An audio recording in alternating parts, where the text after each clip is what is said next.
નમસ્તે વિદ્યાર્થી મિત્રો, ચેપ્ટર નંબર 6 જૈવિક ક્રિયાઓ આપણે ભણી રહ્યા છીએ। આજે આપણે નવો પ્રશ્ન ત્રાક કણો એટલે કે ત્રાક કણોનું મહત્વ શું છે એ સમજીશું। ચલો સૌથી ફરીથી એક વખત યાદ કરાવી દઈએ ત્રાક કણો। અગાઉના પ્રશ્નમાં આપણે રુધિર વિશે માહિતી જોઈ। રુધિરની અંદર રુધિર રસ, રુધિર કોષો, એમાં રક્ત કણો, શ્વેત કણો અને ત્રાક કણો આવેલા હોય છે। એમાં આજે ત્રાક કણો વિશેનો અભ્યાસ કરશું। ત્રાક કણોનું શરીરની અંદર કાર્ય શું કે રુધિરની અંદર કાર્ય શું જોવા મળે? ચલો સામાન્ય રીતે બધા જ પરિચિત છે એ રીતના એક ઉદાહરણથી શરૂઆત કરી।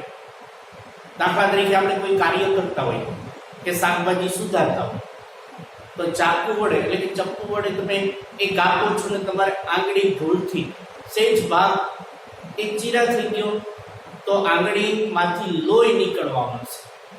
તો એ લોહી નીકળવા માંડ્યું તો શરીરની અંદર આવેલી રુધિર વાહિની હશે, એ રુધિર વાહિની તૂટવાને લીધે શું થશે? રુધિર વાહિની તૂટે છે કે જેના લીધે રુધિરનો સ્ત્રાવ થાય છે। સામાન્ય રીતે જોઈએ કે શરીરની અંદર નાની નાની રુધિર વાહિની આવેલી છે। આપણે જાણીએ છીએ ધમની, શિરા, રુધિર કેશિકાઓ, આમાંથી રુધિરનું વહન થતું। આપણે ચપ્પુ વાયનું છે તો ચપ્પુ વાયનું છે ત્યારે આ રુધિર વાહિની અહીંથી તૂટશે તો તૂટવાને લીધે રુધિરનો શું થાય છે? સ્ત્રાવ કે શરીરમાં આવેલી રુધિર વાહિની તૂટે જેના લીધે રુધિરનો સ્ત્રાવ થાય છે। આ રુધિરનો સ્ત્રાવ અટકાવવાનું કાર્ય છે એ ત્રાક કણો દ્વારા થાય છે। રુધિરમાં વધુ સ્ત્રાવથી એ રુધિરનું દબાણ ઘટે છે। આપણે સામાન્ય રીતે કહીએ કોઈ પીવીસી પાઇપની નળી હોય તો જેટલા દબાણથી પાણી એની અંદર જતું એટલા પ્રેશરથી તો એટલા દબાણમાં વચ્ચેના ભાગમાં કોઈ એ પીવીસીની પાઇપમાં કોઈ લીકેજ થયું તો તૂટી ગઈ તો એટલા દબાણથી પાણી આગળ જઈ શકશે નહીં, એટલે કે પાણી સામેની સાઈડ નળીમાં ઓછું આવવાનું છે। એ જ રીતના શરીરની અંદર હોય છે કે આ રુધિર વાહિનીમાં રુધિર દબાણપૂર્વક આગળ વધતું હોય પણ આ રુધિર વાહિની એ તૂટવાને લીધે એ દબાણ શું થશે? ઘટશે। એટલે કે જેટલા પ્રેશરથી બ્લડ એટલે કે રુધિર વાહિનીમાં આગળ વધતું હતું એના બદલે દબાણ શું થયું? ઘટવાની ક્રિયા થશે, જેના લીધે એ રુધિર દબાણ ઘટે છે, જેના લીધે હૃદયની અંદર પમ્પિંગ, આપણે જાણીએ છીએ હૃદય એ પમ્પિંગનું કાર્ય કરે છે તો એની કાર્યદક્ષતામાં ઉણપ આવશે। એટલે કે પમ્પિંગ પ્રણાલી એટલે કે ધકેલવાની ક્રિયા એટલે કે શરીરના અંગો તરફ કે અંગોથી હૃદય તરફ રુધિર વાહિની છે એ રુધિર લઈ જતી હોય તો એ રુધિર લઈ જવાની ક્રિયામાં થોડી ઉણપ આવશે, ખામી આવશે। આને રોકવા માટે રુધિરની અંદર ત્રાક કણો આવેલા હોય છે। શું આવેલા છે? ત્રાક કણો। એટલે આ રુધિરનું વહન થાય છે તો રુધિરની અંદર ત્રાક કણો હશે, જેના લીધે થશે શું? આ રુધિર સાથે શરીરની અંદર ત્રાક કણો શું પામતા હશે? વહન પામતા હશે કે રુધિર કોષોની અંદર ત્રાક કણો, શ્વેત કણો અને રક્ત કણો, એમાં ત્રાક કણો છે એના લીધે રુધિર જમાવટ એટલે કે જામવાની ક્રિયા થશે, ગંઠાઈ જવાનું થશે। શું? આ રુધિર વાહિની છે, રુધિર વાહિની તૂટી, રક્તનો સ્ત્રાવ થયો। હવે રુધિર વાહિની જેવી તૂટી તરત જ આ રુધિરની અંદર રહેલા ત્રાક કણો આની સાથે એટલે આ દિવાલ જે ભાગ તૂટી ગયો છે એ ભાગની અંદર એ ત્રાક કણો એ જામી જશે, જેના લીધે રુધિર ગંઠાઈ જશે એટલે જામી જશે। પછી આ રુધિર વાહિનીમાંથી રુધિર સ્ત્રાવ થશે નહીં। આમ રુધિર એ ગંઠાઈ જવાની એટલે કે રુધિર જામવાની ક્રિયા થાય છે। તો પ્રશ્ન પૂછે કે રુધિર શરીરની અંદર જામવાની ક્રિયા માટે જવાબદાર કોણ? તો કે ત્રાક કણો જવાબદાર જોવા। હવે એના પછીનો પ્રશ્ન જોઈશું લસિકા। ચલો નવો શબ્દ લસિકા। આપણે રુધિરથી પરિચિત છીએ, આપણા શરીરમાં જેમ રુધિરનું વહન થાય છે એમ લસિકાનું પણ વહન થાય છે। હવે સૌથી પહેલા લસિકા એક પ્રકારનો પ્રવાહી છે કે જે રંગવિહીન પ્રવાહી જોવા મળે છે, જે શરીરની અંદર વહન થતું હોય। ચલો સૌથી પહેલા લસિકા કેને કહેવામાં આવે છે?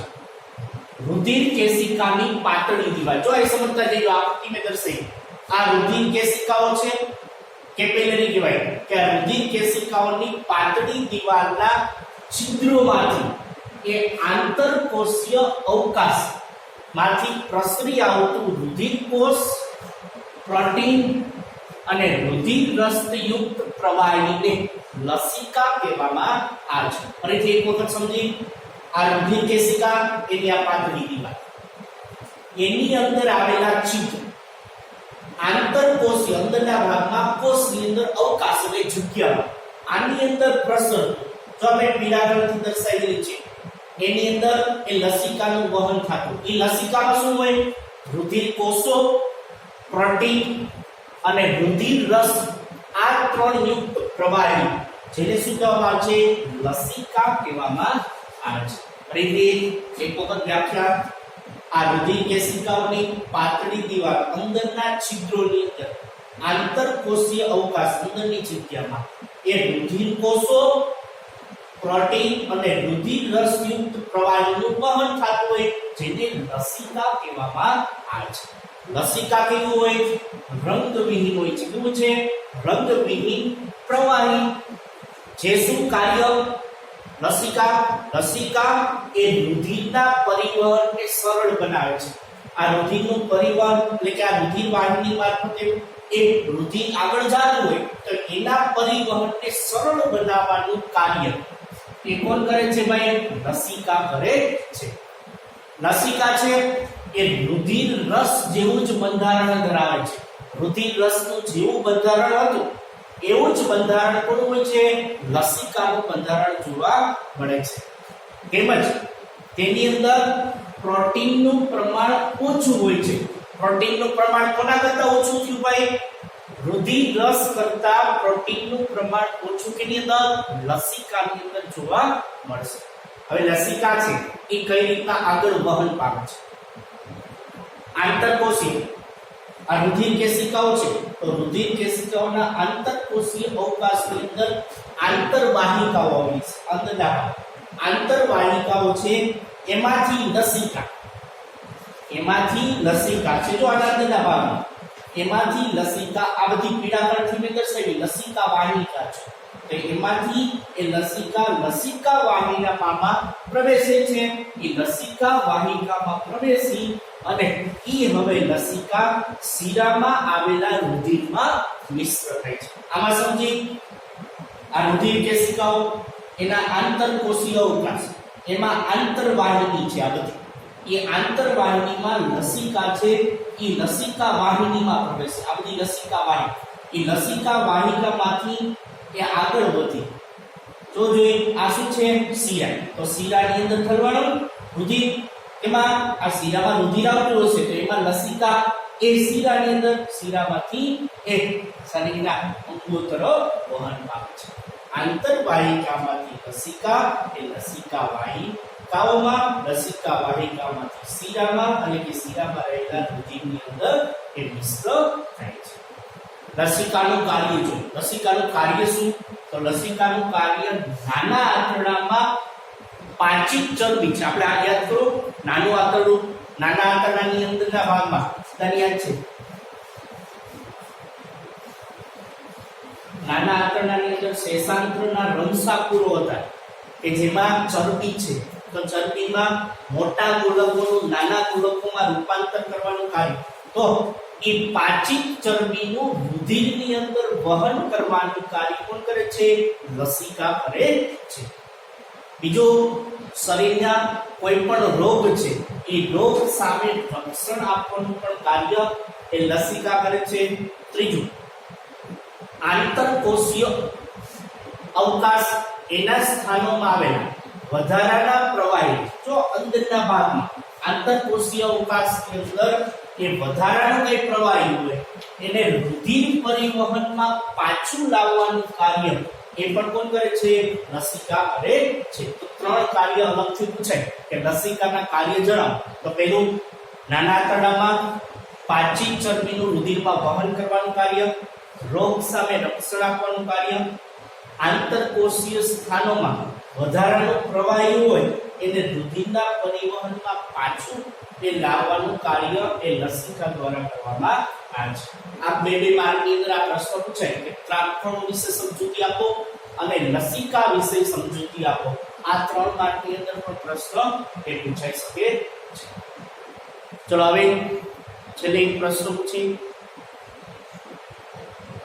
આ લેક્ચરનો એક પ્રશ્ન કે શરીરના કોઈ ભાગની અંદર આપણે વાગ્યું છે એટલે કે લાગ્યું છે તો રુધિરનો સ્ત્રાવ થાય છે, તો એ રુધિરનો સ્ત્રાવ એ અટકાવવા માટે એટલે રુધિરની અંદર શું આવેલું છે એટલે કે રુધિર જમાવટ માટે શરીરની અંદર શું આવેલું જોવા મળે છે? તમારો જવાબ નીચે કમેન્ટ બોક્સની અંદર લખવાનો રહેશે. આભાર. બ્લડ પ્રેશર એટલે કે રુધિરના દબાણની તપાસ કેવી રીતે કરવામાં આવે છે? શરીરના તમામ અંગો સુધી રુધિર પહોંચાડવા માટે આપણું હૃદય રુધિરને એક ચોક્કસ દબાણ પર પંપ કરે છે. આ ચોક્કસ દબાણને બ્લડ પ્રેશર, બીપી અથવા રુધિરનું દબાણ કહેવામાં આવે છે. રુધિરના દબાણને સમજવા માટે રુધિરનું દબાણ એટલે શું નામનો વિડિયો જુઓ. હૃદય વડે પંપ થયેલ રુધિર વાહિનીઓમાં જાય છે, તેથી તેની દિવાલો પર દબાણ આવે છે. તેનો ઉપયોગ કરીને ડોક્ટર રુધિરનું દબાણ માપે છે. બીપી માપવા માટે સ્ફિગ્મોમેનોમીટર મશીનનો ઉપયોગ કરવામાં આવે છે. તેને બીપી એપરેટસ પણ કહેવામાં આવે છે. અહીં સાધનોને તેના નામ સાથે દર્શાવેલ છે: knob, cuff, rubber tube, rubber bulb, rubber valve અને ગેજ. તેને આવી રીતે ખોલવામાં આવે છે. કપડાથી બનેલા આ ભાગને કફ કહેવામાં આવે છે. તેને હાથના ઉપરના ભાગે બાંધવામાં આવે છે. તેની સાથે 2 રબર ટ્યુબ જોડાયેલી હોય છે. તેમાંથી એક ટ્યુબ આગળ જઈને ગેજ સાથે જોડાય છે અને બીજી આ રબર બલ્બ સાથે. ગેજ એક પટ્ટી છે જેના વડે ખબર પડે છે કે રુધિરનું દબાણ કેટલું છે. તેની બરાબર વચ્ચે એક પાતળી નળી હોય છે જેમાં પારો છે. તે બ્લડ પ્રેશરને માપવા માટે ઉપર નીચે જાય છે. આ નોબ છે. રુધિરનું દબાણ માપતી વખતે તે હંમેશા આડી સ્થિતિમાં હોવું જોઈએ. રબર બલ્બમાં એક સ્ક્રૂ જેવો વાલ્વ હોય છે. તેને આવી રીતે ફેરવી શકાય છે. ચાલો હવે જોઈએ કે રુધિરનું દબાણ કેવી રીતે માપવામાં આવે છે. સૌથી પહેલા ડોક્ટર દર્દીને આરામથી બેસવા અથવા સૂવાનું કહે છે. બેઠેલા દર્દીનો હાથ આવી રીતે હોવો જોઈએ અને પગ જમીનને અડેલા હોવા જોઈએ. બીપી એપરેટસ ખોલવામાં આવે છે. કફને ખોલીને દર્દીની કોણીથી 2 આંગળી ઉપર આવી રીતે બાંધવામાં આવે છે. ત્યારબાદ ખાતરી કરવામાં આવે છે કે કફ વધારે પડતો ટાઈટ કે ઢીલો તો નથી ને. ત્યારબાદ ડોક્ટર સ્ટેથોસ્કોપ પોતાના કાનમાં લગાવે છે. ચેસ્ટ પીસ પર આંગળીઓ દ્વારા અવાજ કરીને ચકાસવામાં આવે છે કે અવાજ બરાબર આવે છે કે નહીં. સ્ટેથોસ્કોપની ચેસ્ટ પીસને કોણીની વચ્ચે આવી રીતે લગાવવામાં આવે છે. તેની ચીકણી ગોળ સપાટી ચામડી સાથે સંપૂર્ણ રીતે સંપર્કમાં હોવી જોઈએ. બીજા હાથથી રબર બલ્બનો વાલ્વ બંધ કરવામાં આવે છે અને રબર બલ્બને પંપ કરવામાં આવે છે. ગેજનો પારો ઉપર જવા લાગે છે. સાથે જ કફમાં હવા ભરાઈ જાય છે. આ હવાના દબાણને કારણે રુધિરનો પ્રવાહ થોડીવાર માટે બંધ થઈ જાય છે. જ્યારે પારો 160 અથવા 180 સુધી પહોંચી જાય છે ત્યારે ડોક્ટર રબર બલ્બને પંપ કરવાનું બંધ કરી દે છે. વાલ્વને વિરુદ્ધ દિશામાં ફેરવવામાં આવે છે. હવે હાથ પર દબાણ ઓછું થઈ જાય છે. પારો ધીમે ધીમે નીચે આવે છે. પારો નીચે આવતાની સાથે જ રુધિરનો પ્રવાહ ફરીથી શરૂ થઈ જાય છે અને તે સમયે ડોક્ટરને સ્ટેથોસ્કોપ દ્વારા ધક ધક અવાજ સંભળાય છે. આ અવાજની શરૂઆત થતાં જ પારો જે સ્તર પર હોય છે તેને નોંધી લેવામાં આવે છે. તેને કહેવાય છે સિસ્ટોલિક બ્લડ પ્રેશર. અહીંયા અવાજ 110 પર શરૂ થયો છે. પારો જ્યારે નીચે આવે છે ત્યારે આ ધક ધક અવાજ આવતો રહે છે અને કોઈ જગ્યાએ તે બંધ થઈ જાય છે. અવાજ બંધ થતાં પારો જે સ્તર પર હોય છે તેને ડાયસ્ટોલિક બ્લડ પ્રેશર તરીકે નોંધવામાં આવે છે. અહીંયા પારો 70 પર પહોંચતા આ અવાજ આવતો બંધ થઈ ગયો. જ્યારે સિસ્ટોલિક અને ડાયસ્ટોલિક એમ રુધિરના બંને દબાણને નોંધવામાં આવે છે ત્યારે વાલ્વને સંપૂર્ણપણે ફેરવવામાં આવે છે. ડોક્ટર કફમાં રહેલી હવાને કાઢી નાખે છે. સ્ટેથોસ્કોપને કાનમાંથી બહાર કાઢે છે. દર્દીના હાથના ઉપરના ભાગમાં લગાવેલ કફને હટાવી લે છે અને બીપી એપરેટસ યોગ્ય જગ્યાએ મૂકી દે છે. શું તમે તે દર્દીના રુધિરનું દબાણ કહી શકો છો કે જેને આપણે આ ઉદાહરણમાં જોયું? તે છે 110 સિસ્ટોલિક અને 70 ડાયસ્ટોલિક અથવા 110/70 મિલીમીટર ઓફ Hg. તેને આવી રીતે લખવામાં આવે છે 110/70 mm Hg. mmHg એ રુધિરનું દબાણ માપવાનો એકમ છે. 110/70 મિલીમીટર ઓફ Hg એ સામાન્ય બ્લડ પ્રેશર છે. 140/90 mm Hg થી વધારે બ્લડ પ્રેશરને હાઈ બ્લડ પ્રેશર એટલે કે રુધિરનું ઊંચું દબાણ કહેવાય છે. અને જો તે 110/60 મિલીમીટર Hg થી ઓછું હોય તો લો બ્લડ પ્રેશર એટલે કે રુધિરનું નીચું દબાણ